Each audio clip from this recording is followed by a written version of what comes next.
Thank you, Michael.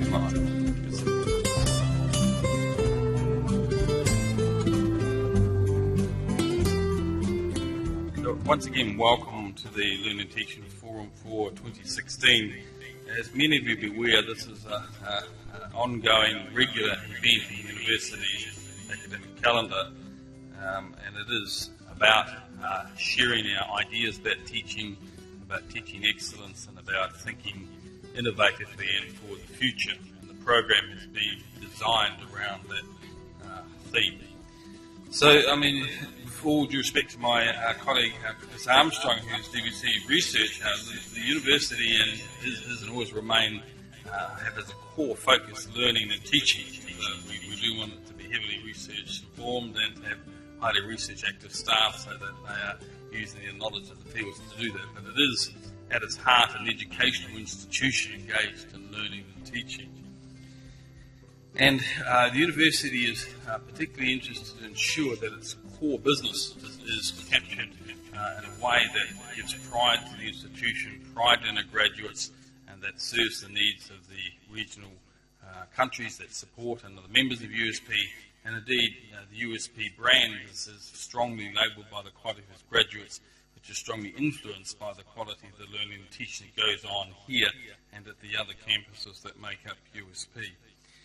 And the university is making a lot of effort to try and ensure that the teaching is quality. And many of you be aware of the very strong drive for external accreditation and review of the programs.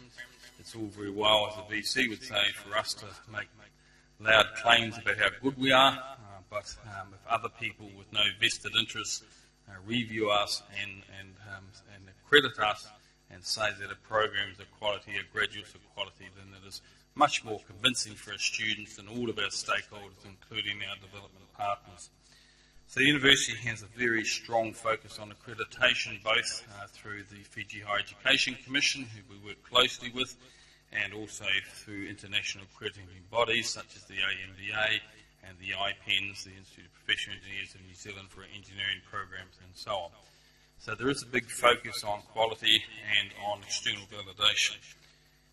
At the institutional level, the university is embarking on an ambitious accreditation through WASC, the American-based non-government organisation that accredits an institution at the institutional level, not at the program level. And one of the things they will focus on very strongly in their panel visit and the audit of the university is quality and the quality of teaching. Our core business they will see as being learning and teaching, and they want to see what measures we take to do that. The university has recently introduced two measures of its two key business, the quality of research and the quality of teaching measures, both approved by Senate. And these are intended to show to staff clearly what the university's expectations around in terms of teaching quality, so we can monitor that at the individual level and then get a feeling at the institutional level what the quality of research and teaching is. And both those measures are in the process of being implemented. They've taken a little longer, as things often do, to fully understand and fully roll it across the institution. And because USP is a complex entity, then we need to be very measured about that and to be clear about expectations and to support staff rather than to see it as some sort of punitive measure. And so we're working, DVC Armstrong and I are working on both those measures right across the institution to ensure they, again, can give us internal confidence that we're doing things well.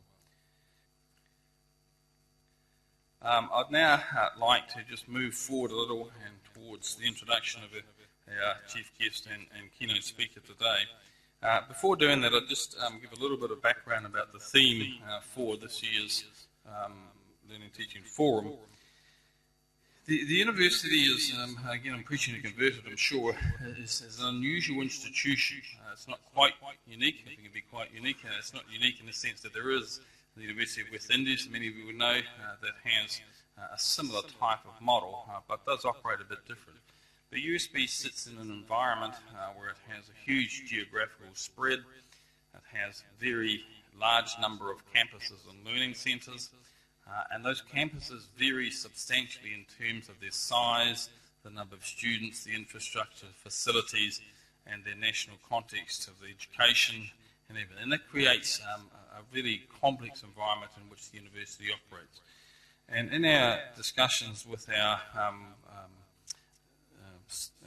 sponsors, particularly from New Zealand and Australia, they're very intrigued by the model. They see USP as having substantial outreach to the region, but they equally recognise the issues associated with that. So as one example, then the varying entry requirements, where quite a lot of different entry points. And so a focus on systems, a focus on quality is particularly important in that. Related to that and related to the geographical spread is the strength and the importance of distance education, as it was called in the old days, which has now been sort of rebranded and reconceptualised as flexible learning. So the university has had a strong focus on flexible learning for some time, flexible being not only at a distance but also people in Suva, for example, or close to the campuses where the face-to-face teaching is going. So that notion of outreach to our students and to staff is critical. When I first came here in the 1990s, and indeed when I studied by distance ed myself, we operated almost entirely in what's now called print mode, where you were sent hard copies of materials which you beavered away and read, and then you did assignments and submitted them and so on. The thing that's changed in the time from when I was here in the 90s to now, worldwide, but particularly at USP, is the impact of ICT. And I think the sort of digital revolution is sort of familiar to everyone. So our students are much more digi-natives nowadays. They're much more involved in using ICT in all facets of their lives, and including in the learning and teaching. And it was this context or this background that stimulated this year's forum theme of using ICT-enabled pedagogies to enhance student learning. There's a real risk in this area, and the risk is that universities can think they're doing well, they can look well, when all they're doing is using some technology and teaching in much the same way. So if you take, for example, tablets, if we give people tablets and they have text on them and the teaching is much the same, reading an electronic screen as opposed to reading print mode, you haven't really changed much. And so if we involve technology, then critically related to the theme of the forum is that we need to ensure that the use of that technology involves pedagogies that are going to enhance learning, and that we have ways of evaluating and establishing that. And the second component theme is to be innovative in how we do that. So there may be very different ways in which we can use the technologies. If you look at our learning management system, Moodle, it has some very potent features on there which we need to utilise to ensure that we're getting the maximum benefit out of a sophisticated software package that can enhance learning and teaching, rather than simply rolling out technology and teaching much the same way. So that is what resulted in the theme of using ICT-enabled innovative pedagogies to improve student learning.